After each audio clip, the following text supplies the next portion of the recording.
Choose our life of worship. Last week we looked at this concept of surrendering in worship, and we looked at how we can kind of continue to push the boundaries of what we feel is acceptable in worship, how we can respond in worship. Surrender helps us to dethrone ourselves, we said, helps us to get off God's seat and put God back on his seat. And we can think about surrender in many aspects of our life, not just in song worship on a Sunday, but how we surrendering our lives to God and letting God work more, use us more. Jesus gave us this beautiful example of servant leadership when he came to earth, and the way he led his life and the way he lived and the way he served, and essentially put many people before himself. And so if you missed that talk, you can catch that on YouTube. That's up there on our channel, like what they all are in this series. Surrender helps us to intimately connect in worship. We had a beautiful time of worship today, didn't we? A sense of God's presence, a sense of intimacy in the room. Someone just came and spoke to me, so they almost smelled like God's fragrance here today in the room, and it speaks of that in the scriptures. It speaks of the fragrance of the Lord, and there's just a beautiful sense of the word's immanence, the sense of God's closeness to us as we worship. And surrender helps us to connect intimately with God. And that's what I want to talk about today, this word intimacy. All the blokes are going, oh my goodness, intimacy. I don't want to talk about intimacy. When we talk about intimacy, we're normally talking about proximity, aren't we? We're talking about closeness to another person. An intimate dinner date for two with a candle, a sense of intimacy, or maybe an intimate setting. You go to an intimate gig or intimate venue, and it's a sense of proximity and closeness. And we have intimacy expressed in all sorts of different ways through friendships. We have those friends who we can truly be ourselves with, don't we? Yeah, you got those friends, you can let your guard down and, be yourself, and just they see you in your gym jams. And Wildfires is a great place for that. You get to see people in all sorts of different states of themselves, particularly in the mornings. We get to see people as they really are, as they emerge from their tents. I was carrying a pair of hair straighteners one day from one tent to another. Someone looked at me with a strange look. We get intimacy in friendships, people that we can be ourselves with. We get intimacy in relationships. When we commit to somebody else deeply in a relationship, we have that deeper sense of intimacy. So intimacy is about being close to someone else, but it's also about this sense of being seen, this sense of being revealing more of who we really are to somebody, really being seen by another person. In fact, intimacy is sometimes described like this: into me see. A sense that somebody else can really look into you and see you as you really are. And everyone's getting lower and lower in the seats now. Intimacy is about being fully seen. All the parts of you seen by somebody else. And intimacy can be challenging for us because normally we spend our whole time crafting this facade that we let everyone else come into contact with, don't we? Most of our lives, we craft this facade that we design for people to meet. So we create this exterior person that we want people to engage with when they meet with us. And we usually spend a lot of time trying to control what that looks like, how we appear, how we look to others, how we're received. We can hone that outward self and spend most of our lives just engaging with people outwardly. And we spend a lot of times hiding our inner self. Because inside is where all the mess is, isn't it? Yeah? Oh, it is, trust me. Inside is where all the messy stuff is where all the stuff that we haven't honed, the stuff that we haven't got finished, the stuff that we may not want to let other people see. It's the place where all our unfinished thoughts are, or maybe our hopes and our fears, our dreams, our darkest thoughts. All that stuff is on the inside. And we spend a lot of time keeping people away from that. Because if they see that, well, they might judge us, or they might reject us, because they get to see what we're really like and what we're really thinking. And a lot of anxiety in societies around us maintaining that outward appearance and fearing that someone actually will see us as we really are. Anyone have that fear? 2 people. You're a really well-adjusted group in here. Either that or completely deceived. But we'll crack on. But the thing is, you see, God sees it anyway. God sees it anyway.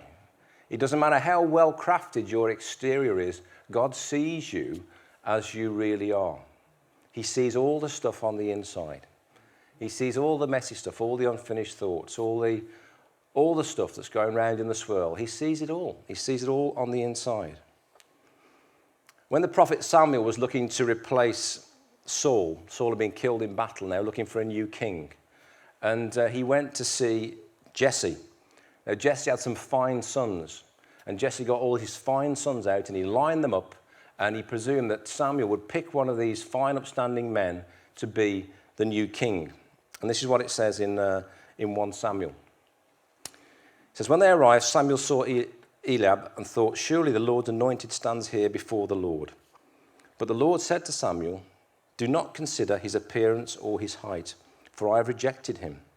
The Lord does not look at the things people look at. People look at the outward appearance, but the Lord looks at the heart. So this lad Eliab must have been a fine, upstanding, strong, handsome, kingly type man. And the people thought, well, he's an obvious choice to be Saul's successor. But the Lord whispers to Samuel and says, actually, I do things differently. I don't look on the outside as people do. I actually look on the inside. I look at the heart. We live in a culture that worships the outside, don't we? Literally worships the outside, worships the exterior, worships what we look like. But we serve a God who does not look at the outside. We serve a God who looks at the inside. So we're in this constant push-pull of being in a culture that looks on the outside, but serving a God who looks on the inside. We spend so much time focusing on our outward appearance, but we worship a God who looks at the inside, at the inward appearance. God is primarily not concerned with what you look like on the outside. He's concerned about what you look like on the inside. How much time do you spend working on the inside compared to working on the outside? It's worth thinking about, isn't it? Imagine, I was thinking about inventing a new app called InstaSoul that revealed the true condition of your insides, and you could post that on the internet. Wouldn't that be great? Loads of people posting all their inside stuff. That'd be really fly, wouldn't it? I'm sure loads of people want to post really what they're thinking, really what they're feeling, and really what they look like on the inside. I'm sure that app would really, really take off. Not. But God sees us. God sees us on the inside. God sees us truly as we are. Jesus was often found in conflict with the religious authorities of the day, the Pharisees. Often he found himself being confronted by them or confronting them. He used a word for them time and time again throughout the New Testament. He called them hypocrites. A hypocrite is to pretend to be something that you're not, to pretend to be someone that you're not. We've got a very recent example in the news, haven't we? Partygate.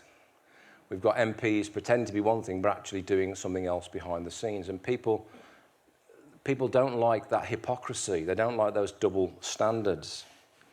The origin of the word hypocrite is from a Greek play.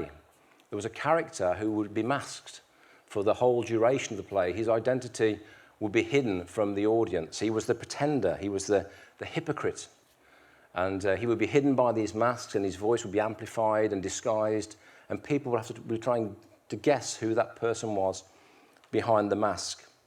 And so when Jesus criticized the Pharisees, what he was criticizing them for was presenting a mask, a pretense to the people, rather than who they really were. And so Jesus borrows this idea from the theatre, and this is what he says.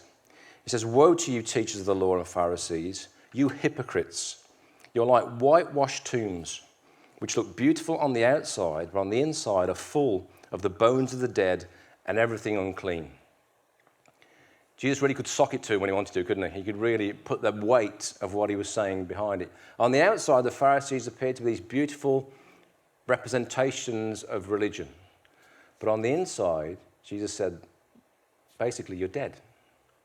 You're full of dead bones, and actually you're full of stuff that's actually unclean. You're presenting one thing, but the reality is something different. And God sees inside you. He sees what you're really like. We can all give an appearance of a respectable life. We can all give an appearance of spirituality.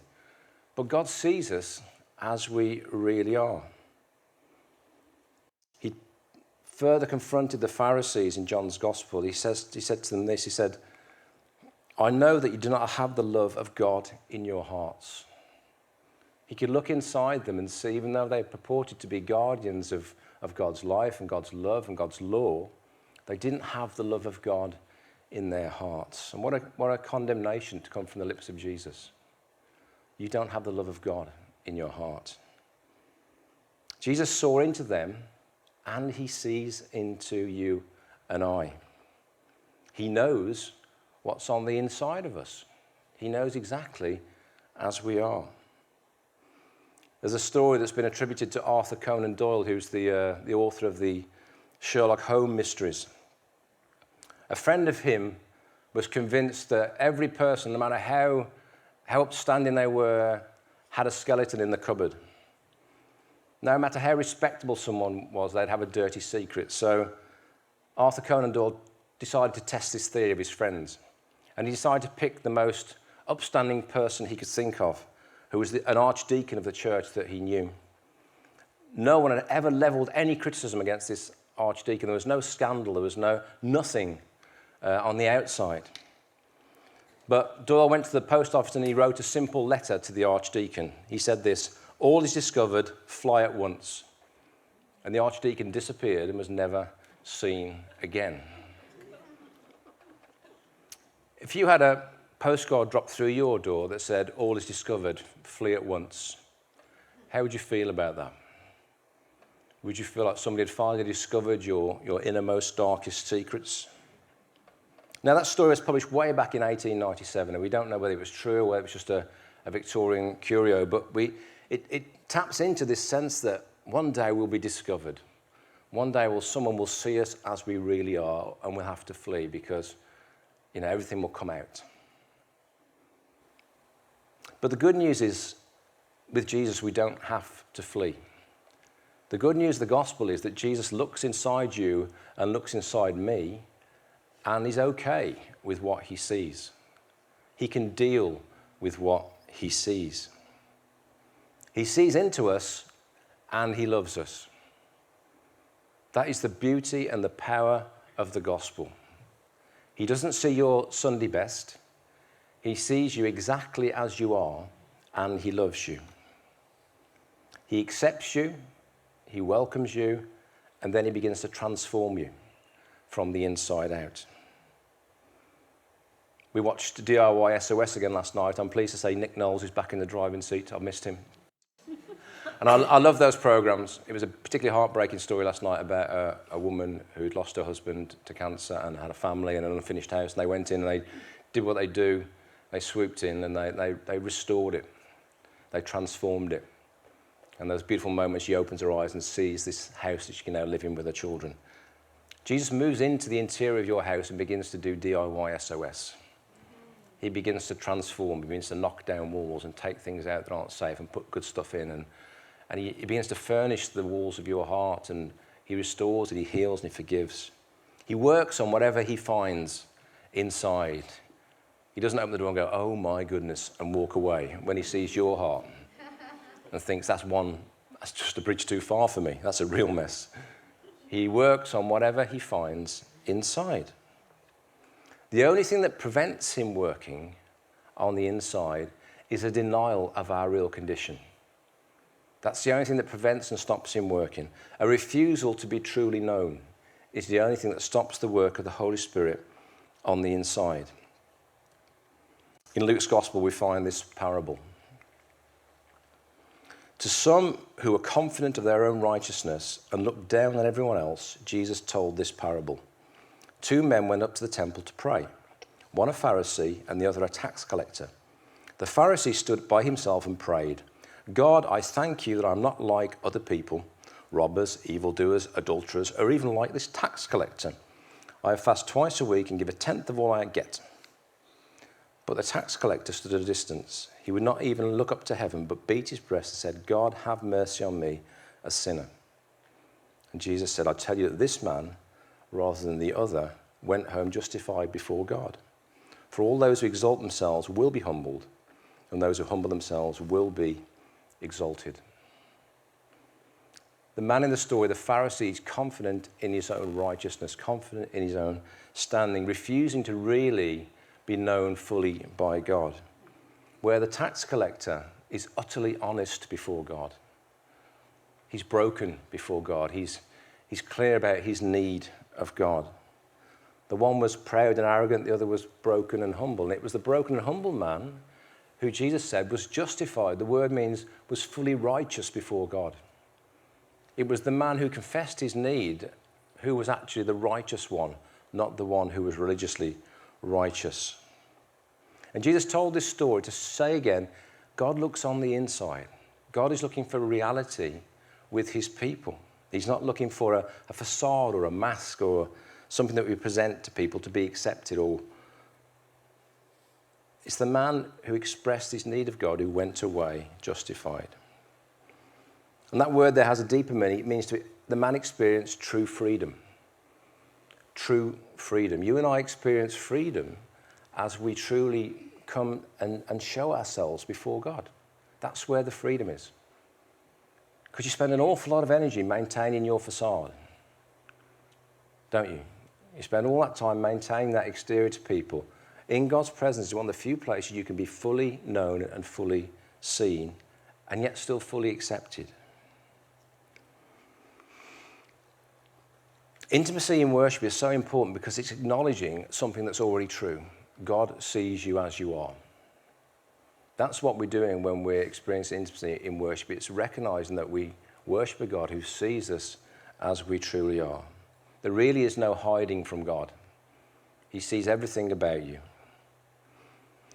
Knowing that God knows us like this and knowing that God loves us is one of the most powerful things we can experience on this planet. That you are loved even though you're fully known and fully seen. And all your flakiness and your inconsistencies and all those things that you hate about yourself, God sees all those things and he utterly loves you. Utterly loves you, completely sees you, and welcomes you into his presence. Who else knows you? Who else really knows you? You might be sitting next to somebody you think they might completely know you, but there's parts of us that are never fully known. Only fully known by God.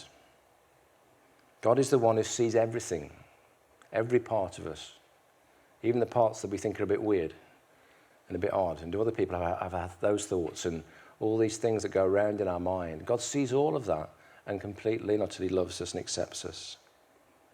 He loves us enough to see all of us and still lay his life down for us. That is the power and the drama of the gospel, isn't it? And knowing that you and I are fully accepted by God means we never have to perform for him.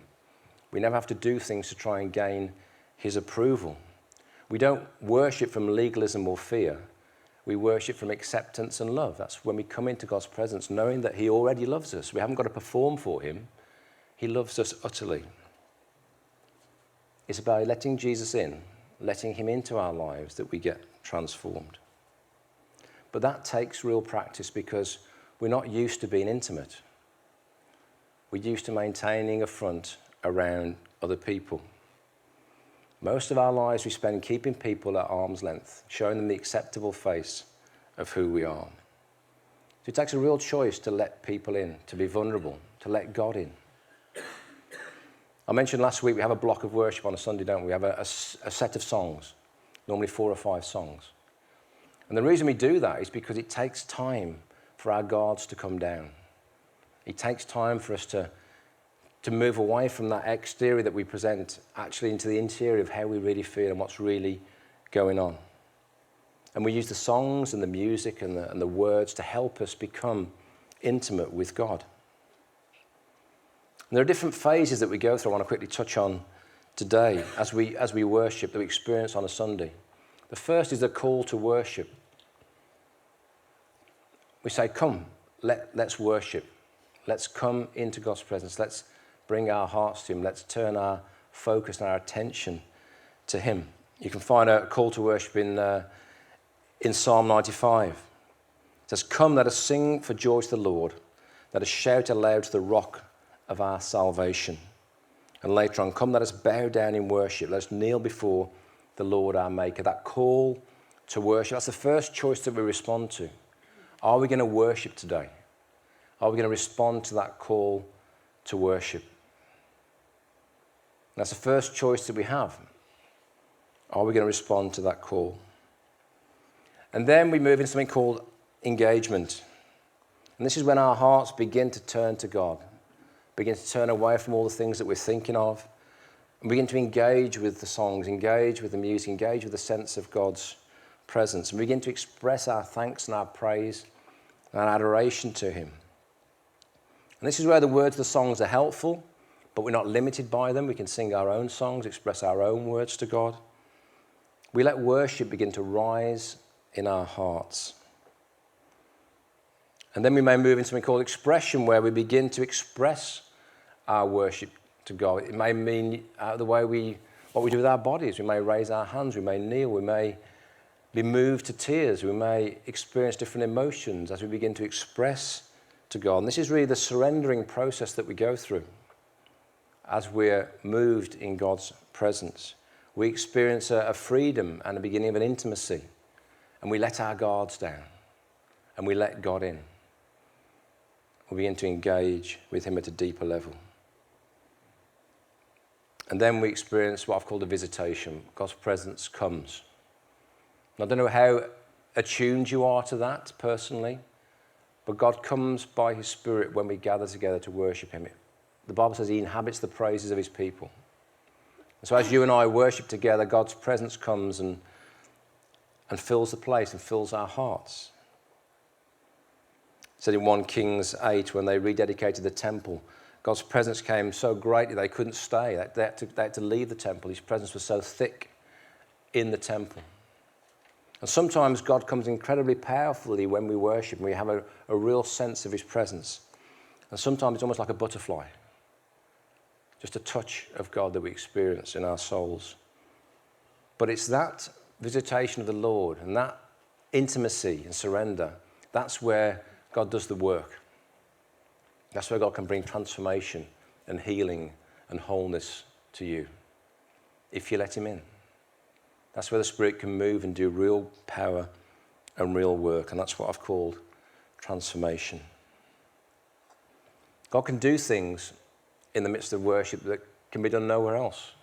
Sometimes like God can do heart surgery in the midst of a time of worship and really just work so powerfully on the inside, on the stuff that no one else maybe knows about or we've not talked to anyone else about. He can come and work on that and bring healing and restoration and maybe a new outlook or a new belief. Being in God's presence changes us. That's why we do it. We don't just like songs and music. We want to invoke the presence of the Lord and create an environment of surrender and intimacy, because we believe that's where transformation happens. As you reveal your heart to God, he reveals his heart to you. And there's a connection, an incredible depth of connection. And these things don't always happen sequentially, like I've put them on the screen there, but these are some of the qualities that we experience in worship. And we have the fruit of this intimacy can be a sense of deepening love and God's presence. And it can also lead us to repentance. God can convict us in those times. God can get through to us in a way that nobody else can. Let's look at experience that the prophet Isaiah had. In Isaiah chapter 6, it says, "In the year that King Uzziah died, I saw the Lord high and exalted, seated on a throne." Isaiah's having like a vision of heaven.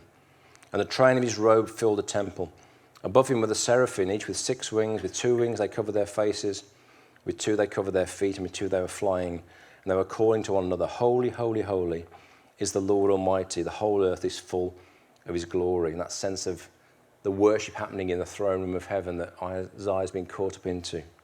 The sound of their voices, the doorposts and thresholds shook, and the temple was filled with smoke, that sense of the presence of the Lord. Woe to me, I cried, I am ruined, for I am a man of unclean lips, and I live among a people of unclean lips, and my eyes have seen the King, the Lord Almighty. So Isaiah is caught up into the presence of God and the worship there, and he sees God exalted, and he is undone, because he recognizes on the inside there's mess and there's darkness and there's sin and there's stuff that's in rebellion against God. And he says, woe to me, woe to me.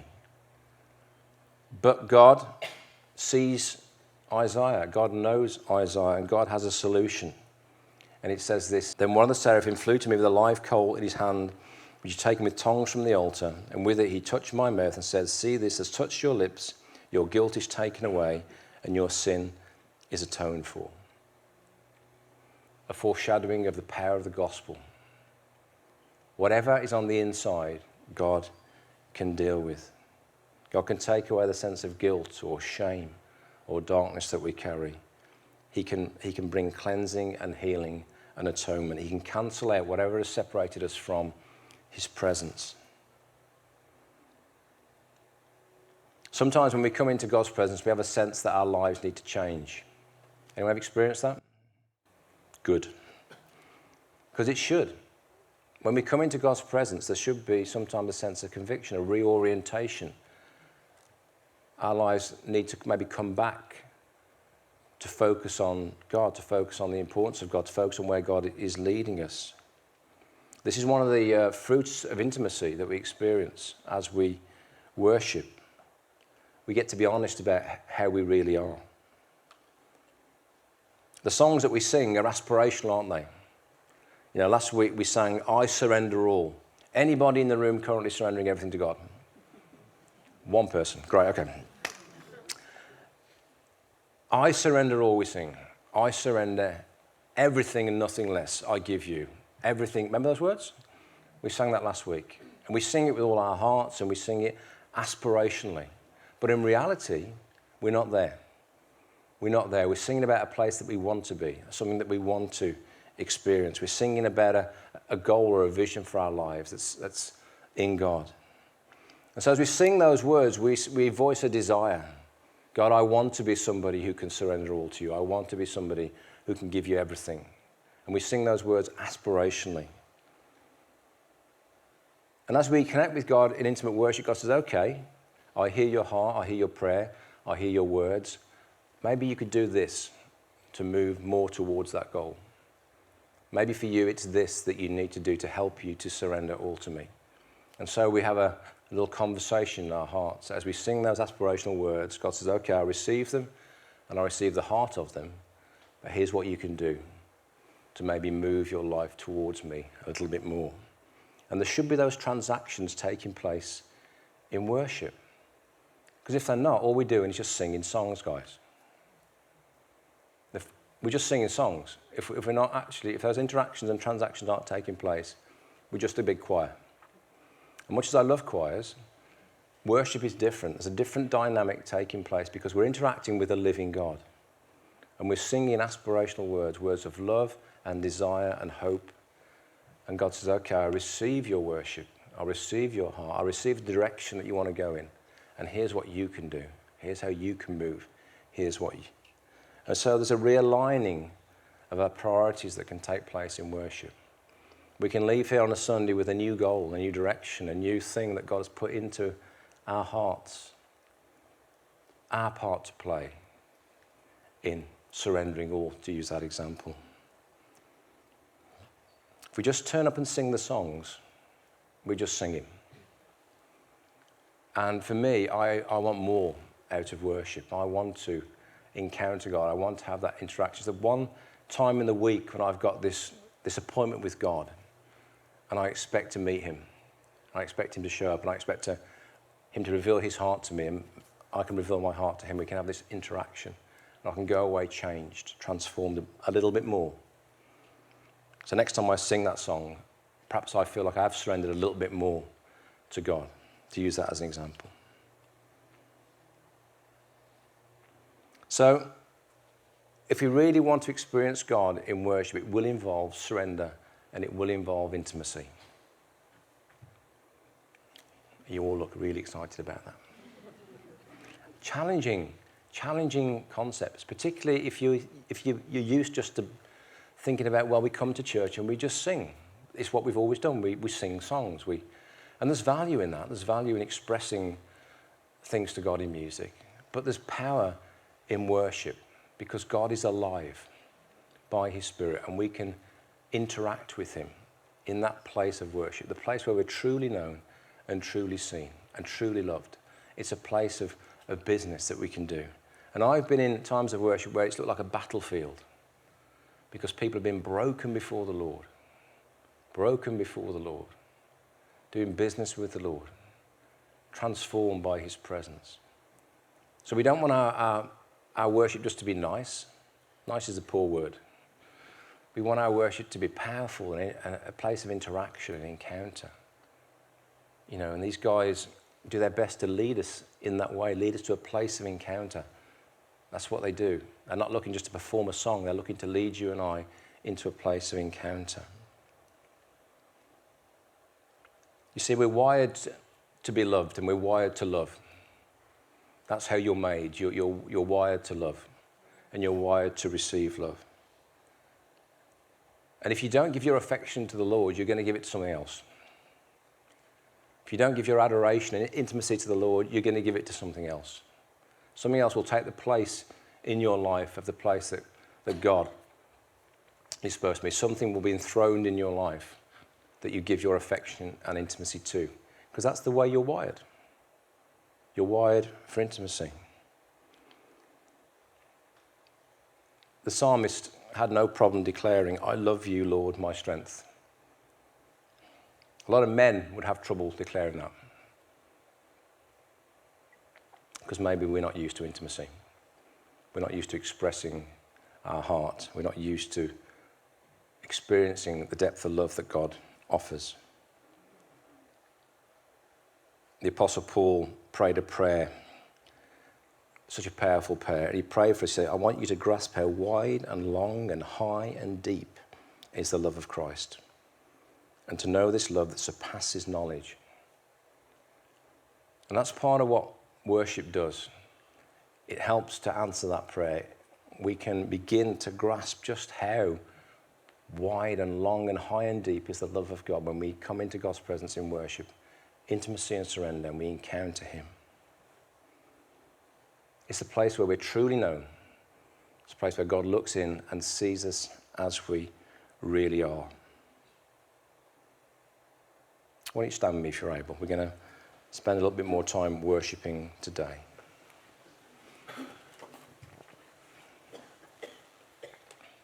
For some of you, these will be difficult concepts. We're a reserved people, aren't we, English people? We're so reserved. You know, we spend our time maintaining a degree of control and presentability. But actually, God wants more freedom for us, wants us to experience more liberty, more of his love, more interaction, more of that intimacy and surrender that is promised to us. I can't make you go there. I can't cajole you to become something. I can't force you. We can play some minor chords on the piano and I can spend about another half an hour until eventually you break down under duress. But it's by choice. That's why we've called this series Choose. It's by choice that we enter into these things. God will never make you. Sometimes I've known people experience God's power quite dramatically, but God won't make you come and be intimate with him. God won't make you surrender before him. It's the choice that you have. It's the power that you have. The power that you have this side of eternity that's been granted you by Jesus. It's the most powerful choice that you have, is to choose to become yourself before the Lord in worship. So we're going to spend a little bit more time worshiping, and let's just see what the Lord wants to do. And maybe, just maybe, make a little more of a step towards him today, whatever that looks like for you. A little bit more of a step towards him in intimacy and surrender.